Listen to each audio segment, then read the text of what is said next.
salutations. This is going to be a video about the Mystara campaign. I've been meaning to do a video on this for a while. It was asked for and I thought about it. And I felt like this would also help me with a little bit of my note keeping to some degree. You know what I mean? Even though I have notes on the screen. So, before I went to CDL school, we had 4 sessions in. And we're planning on doing session 5 Tuesday evening, which will be session 5 after the hiatus from school.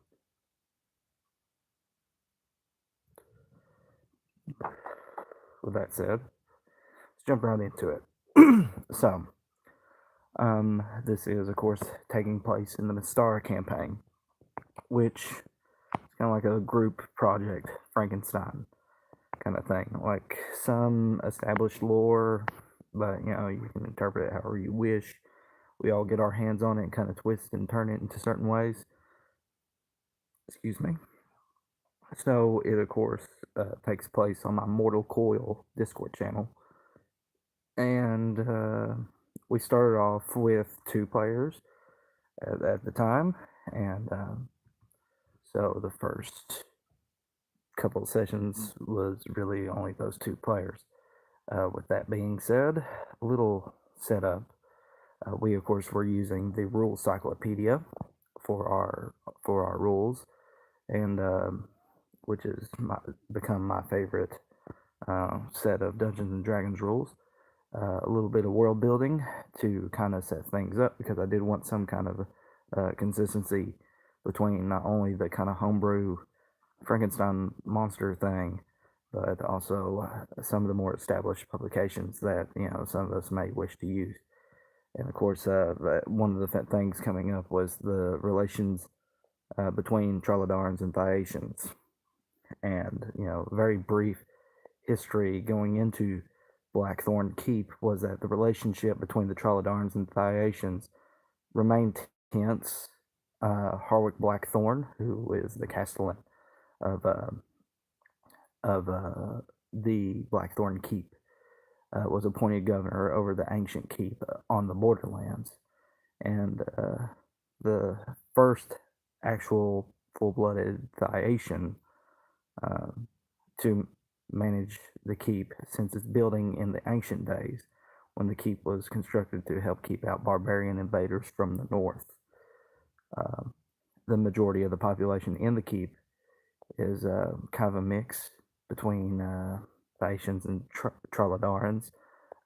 Most of the people are more likely willing to claim the label of Karamician rather than Trollodarn or Phaeacian. However, you do still have some familial pride with claiming either Phaeacian or Trollodarn blood. But because of this these tensions, the fealty to the Duke is almost ensured so as to repress any possible insurrections within the walls. But there are, of course, always rumors about insurrections that might take place, as they have happened throughout the other areas of Karamikos within the duchy. As for the economy, very basic economy, the economy of Blackthorn Keep is extremely dependent upon supplies coming from the coastal towns and the reserved relations. And the reserved relations with Durakan in the north.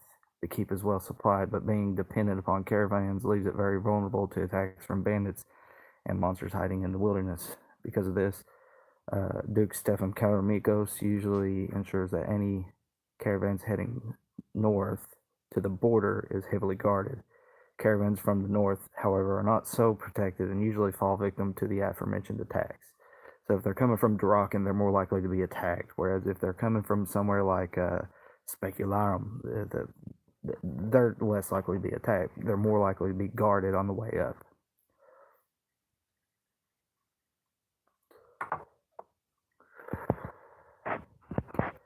So, relations with demi-humans. So this is going to be kind of like, if you're a player in my campaign and you wish to listen to me talk about this part,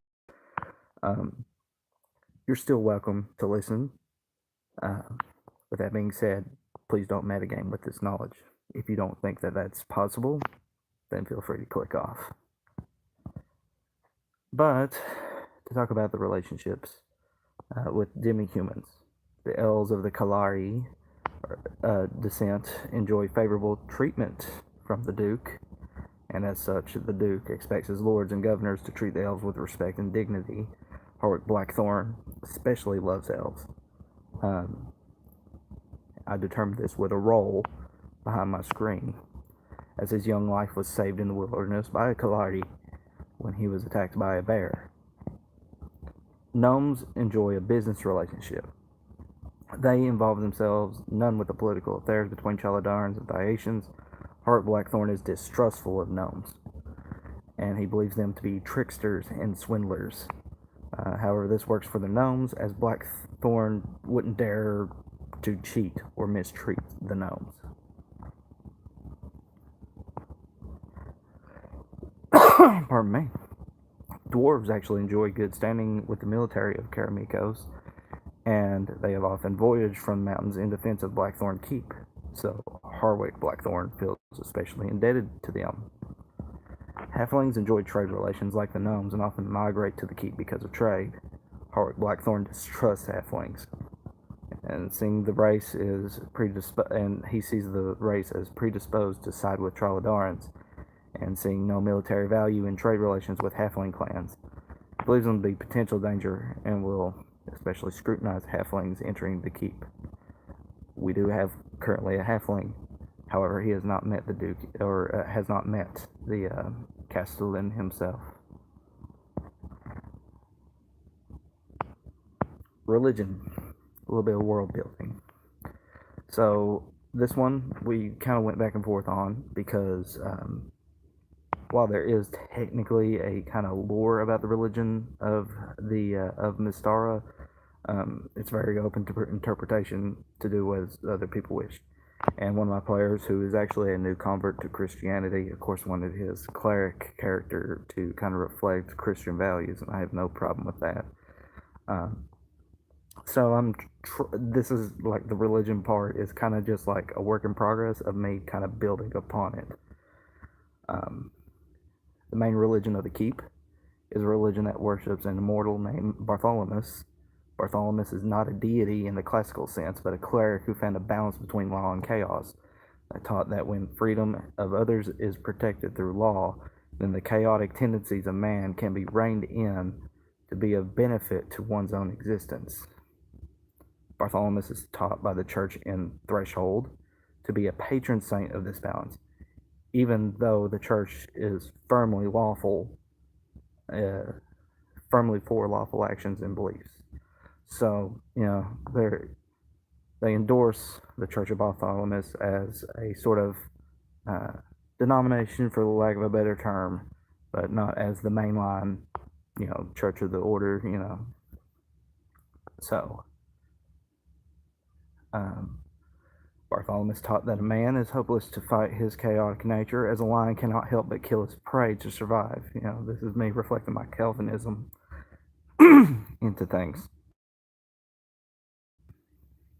However, if a lion is left alone to kill unfettered, the lion is, of course, dangerous. Like if you released a lion from the zoo, it would probably kill indiscriminately, and that's a danger to society. Thus, man must prostrate himself at the feet of law in order to reconcile his chaotic nature. Bartholomew disappears from view in history and is very niche in the church to study. So, like this religion, in the keep is very, it's not quite esoteric, but it definitely is not exactly very widespread. The order, which would be kind of more in line with, say, Roman Catholicism or Episcopalian, even Lutheran, they're all pretty fairly similar, all comes with definitions of magisterium and stuff like that, but, take what you will with that.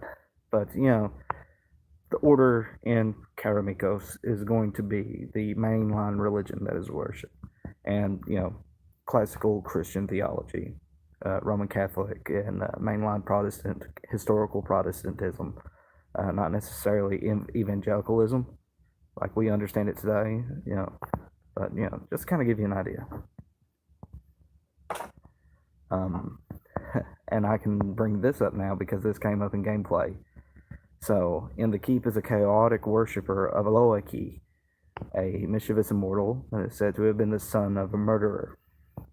His religion is secret, but victims in his cult are usually those who have been betrayed.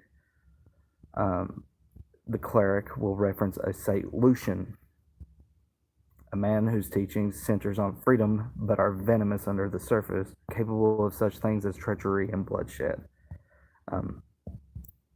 The player knows this now, so I don't mind bringing down the curtain, so to speak, on this. It was very fun to roleplay.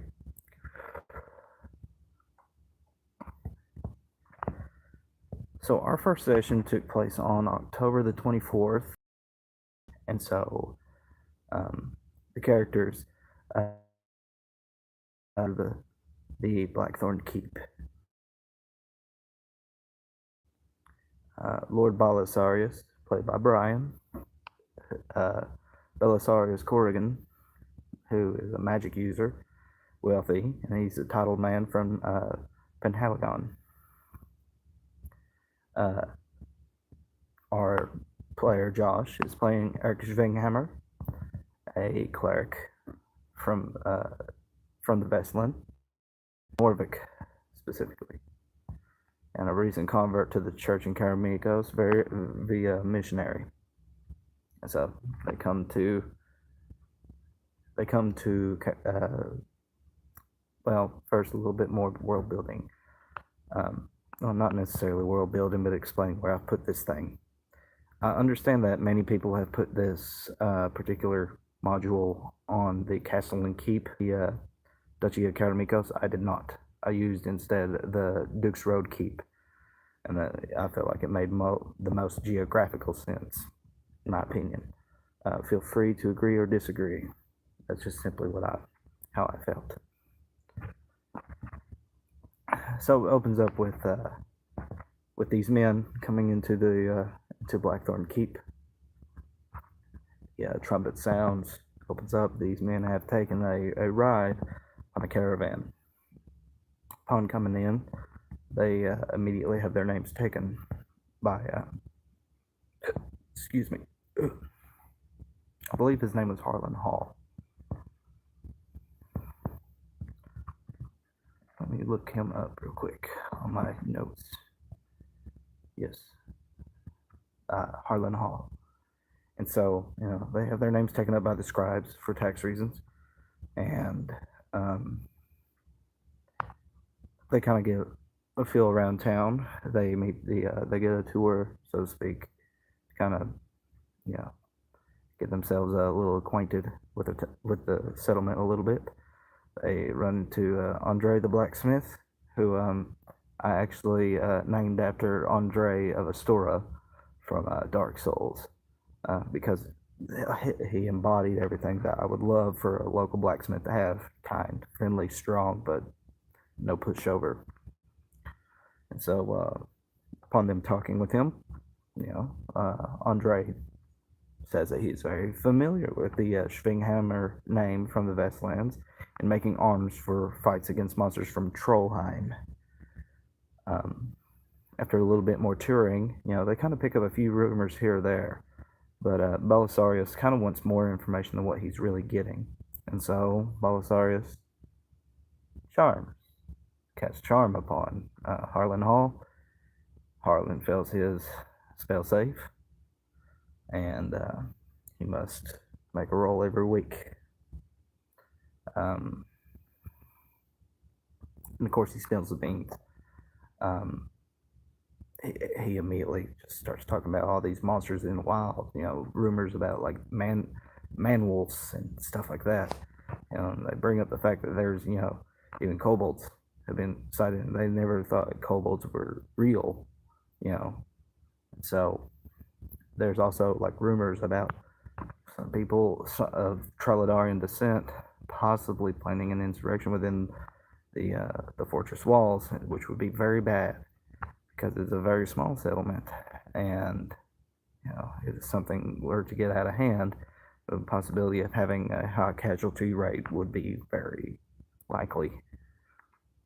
Harlan is urged by Belisarius to keep a journal of names and occupations of any men or women that could be plotting an insurrection within Blackthorn Keep.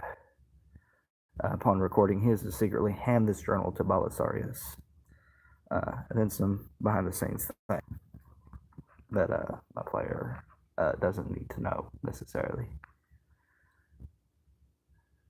Because of the charm person spell, as mentioned, Harlan mentions the existence of goblins, orcs, bugbears, and kobolds. There's a kobold skull on display within the trader's shop.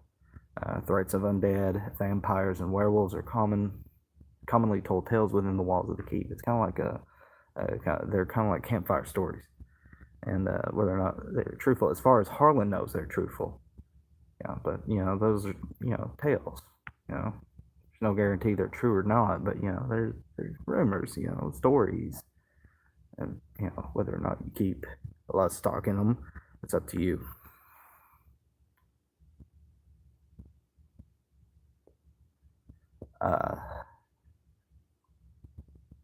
Belisarius meets with the castellan himself, Harwick Blackthorn, because Belisarius is a titled man from Penhaligon, and so he's of somewhat importance.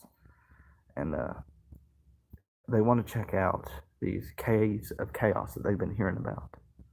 They've also known some tales about Quesquethon, a hidden fortress that might exist somewhere in the caves of chaos. Harwick originally tells him he could spare two men at arms at the moment to help with any needs the party might have to fight the chaotic monsters. With that being said, they kind of start making plans. Eric meets the curate, the local curate of the chapel of St. Bartholomew's, and that is Thomas Deary, a very kind old man. He's an elderly man with a cane, and he reveals his distrust of the recently moved in priest in the apartments, which Eric Schwinghammer will eventually talk to in a later session. I think it was session 2 or 3. I can't remember. But it was interesting. Let's put it that way.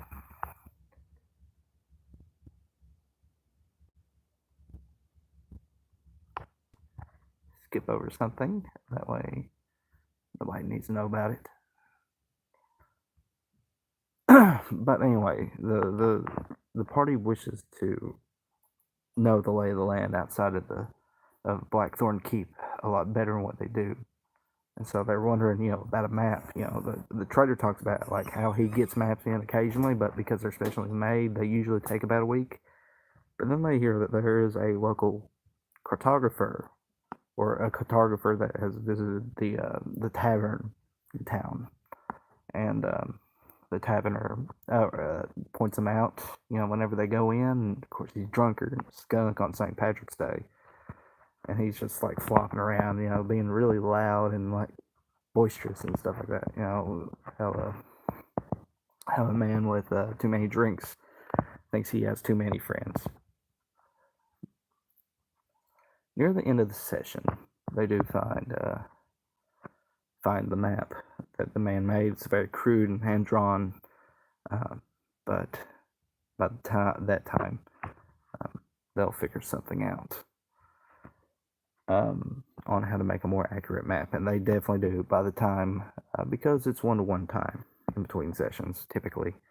Although I did kind of suspend that rule while I was in school because of this. 7 days to figure something out, figure out the accuracy of the map, and blah blah blah. No big deal. They end up having a more accurate map by the end of it. So they don't earn money, but they do get XP. Because I do reward people for at least showing up for my games.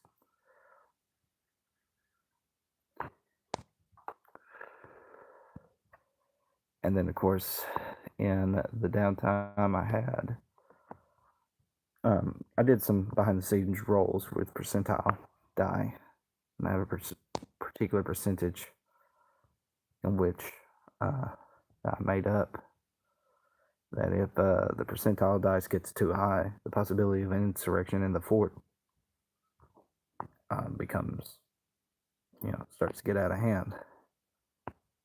And of course, once it hits that threshold, insurrection has officially started. So I started making checks that increased in percentiles every day. It started at 5%. Then, when Harlan didn't discover anything, made it at 10%. Still didn't discover anything.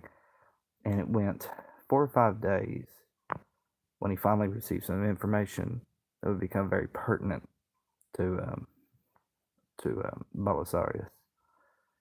And let's just say that when I start my next video, we'll discuss what stuff he had found out, kind of dangers lurked within the fortress walls. But as of right now, I've taken enough of your time. I felt like doing a live video was more convenient for me. Instead, because my phone memory is starting to run really low after all the weeks of just saving a whole bunch of CDL stuff on my drive, which I need to. Some of it I need to delete. A lot of it I need to keep actually. But I felt like hopefully I'll have a pre-recorded video done, soon. But like I said, this was to kind of add some value a little bit. In case you wonder how I run my games, also it kind of helps me keep track of how and what I've run, and any kind of bits of information I might have forgotten. But as always, guys, take care, God bless, and I'll see you on the other side.